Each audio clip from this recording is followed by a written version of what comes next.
Guys, আজকের ভিডিওটা দেখে যে হাসবো তার কখনো বিয়েই হইতো না, কারণ আজকের ভিডিওটা হইলে গিয়ে স্যাড ভিডিও, তো কেউ হাসবেন না। ঘটনাটা হয়েছিল কি, আমাদের বাসায় কিছু মেহমান বেড়াইতে আসে, তো ওই মেহমানদের সাথে একটা সুন্দর একটা মেয়েও আইছে। তো মেয়েটা দেখে আমার ভালোই লাগছে, মোটামুটি খারাপ না। তো যেহেতু ওরা আমাদের বাসায় কিছুদিন থাকবো, তো রুম শেয়ার করার লাগা আমি রাইতে থাকার জন্য আমার পাশের বাড়ি এক বন্ধুর বাসায় জায়গা। তো রাইতের খাওয়া দাওয়া করার পরে যখন ওই মাইয়া আমার রুমে ঢুকতে যাই দেখে আমার রুমে কতগুলো আমার ছবি টবি লাগানো। তো আমার ছবিগুলা দেখা ওই মাইয়া মনে মনে ভাবে, এত সুন্দর একটা কিউট ছেলে আমাদেরকে রুমটা শেয়ার করে কোন জায়গায় থাকতে গেল। তো আমি তো আইসা পড়ছি রাইতে খাওয়া দাওয়া করে আমার বন্ধুর বাসায়। আমার বন্ধু হালাই করছে কি, ওই মায়ের একটা লুকে লুকে ছবি তুলে আনছে। তো আমরা তো ওই ছবি দেখা দরজা মরজা আটকাইয়া ডিজে গান ছাইরা একতারা বাজানো শুরু করে দিছি। তো হুমুন্দির নাতি করছে কি, দরজাটা আবার লক করতে ভুলে গেছে।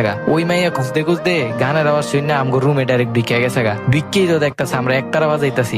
তখন তো আমি দেখে কই, আরে তুমি এখানে কি করতেছো? তখন আবার দেখে কি, ওই মেয়ের ছবি আমাকে মোবাইলে, বন্ধুর মোবাইলে ওই মেয়ের ছবি দেখা মাইয়া কই ওঠে, তোমার যদি আমার এতই পছন্দ হয় তাহলে তুমি আমারে কইতা, আমি তোমারে দিতাম। তখন তো আমার মনের সুখে ভাই কি কমু, তখন আমি আবার ওই মেয়ের লগে যাই করার লাগা। তো অন্যদিকে তো আমরা 3-4 বার বাজাইয়া ওলাইছি অলরেডি। তো ভাই ওর সামনে যাইয়া আমার আর পাখি দাঁড়াইতাছে না। এইটা দেখা মাইয়াই তো গেছে চিত্তা যে রে, ওরে এত কষ্ট করে আনলাম, ওই কিছুই করতে পারতেছে না। তখন আবার আমারে কইলো কি, আচ্ছা যাও গা তুমি, আমিও বাসায় যাইগা। তো ওই রাইডটা ভালোই কাটছিল।